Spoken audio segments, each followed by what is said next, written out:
వంటలకు ఇంతకంటే స్వచ్ఛమైన గానుగ నూనె మరెక్కడా దొరకదు. SRV naturals. ఆర్డర్స్ కై స్క్రీన్ పై నెంబర్ కి కాల్ చేయండి.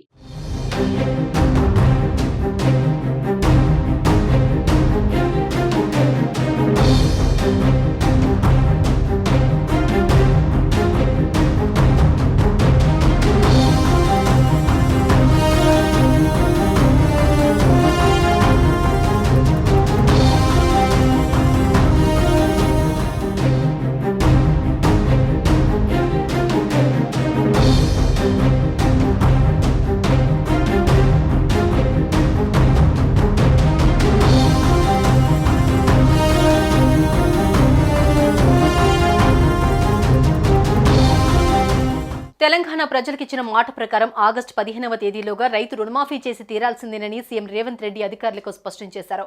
అందుకు అవసరమైన ఏర్పాట్లు చేయాలని అధికారులను ఆదేశించారు. అవసరమైతే ప్రత్యేక కార్పొరేషన్ ఏర్పాటు చేసి రైతు రుణమాఫీ చేయాలని సూచించారు. బ్యాంకర్లతో సంప్రదింపులు వేగవంతం చేయాలన్నారు. రుణమాఫీకి సంబంధించి మహారాష్ట్ర, రాజస్థాన్, ఇతర రాష్ట్రాల్లో అనుసరించిన విధానాలను అధ్యయనం చేయాలని ఆదేశించారు. రైతు రుణమాఫీ, ధాన్యం కొనుగోళ్లు, రాష్ట్ర పునర్విభజన చట్టంలోని అంశాలపై సీఎం రేవంత్ రెడ్డి సచివాలయంలో ఉన్నతాధికారులతో సమీక్షించారు. ప్రస్తుతం రాష్ట్ర ఆర్థిక పరిస్థితి, ఆదాయ వ్యయాల వివరాలను అడిగి తెలుసుకున్నారు. ఎన్నికల కోడ్ ముగిసేలోపు రుణమాఫీకి అవసరమైన నిధులను సమీకరించేందుకు ఉన్న వివిధ మార్గాలపై అధికారులతో చర్చించారు. 2 లక్షల రూపాయల రైతు రుణమాఫీకి సంబంధించి విధి విధానాలతో ప్రణాళికలు రూపొందించాలని ఆదేశించారు. అవసరమైతే రైతుల సంక్షేమానికి ప్రత్యేక కార్పొరేషన్ ఏర్పాటు చేసి రుణమాఫీకి సరిపడే నిధులను సర్దుబాటు చేయాలని సూచించారు.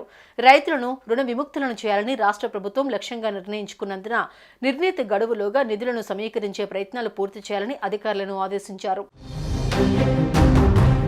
భారీ మొత్తంలో నిధులిచ్చేందుకు ముందుకొచ్చే బ్యాంకర్లతో సంప్రదింపులు వేగవంతం చేయాలని సూచించారు. రైతు రుణమాఫీకి సంబంధించి మహారాష్ట్ర, రాజస్థాన్, ఇతర రాష్ట్రాలు అనుసరించిన విధానాలను అధ్యయనం చేయాలన్నారు. అలాగే ధాన్యం కొనుగోలులో వేగం పెంచాలని, దళారుల జోక్యం ఉండకూడదని తెలిపారు. రైతు నుంచి పంటను కొని మిల్లింగ్ చేసి రేషన్ షాపుల్లో సన్నబియ్యం అందించేలా చర్యలు చేపట్టాలని చెప్పారు. వర్షాకాలం ప్రారంభానికి ముందే ధాన్యం కొనుగోలు ప్రక్రియను సాఫీగా పూర్తి చేయాలన్నారు.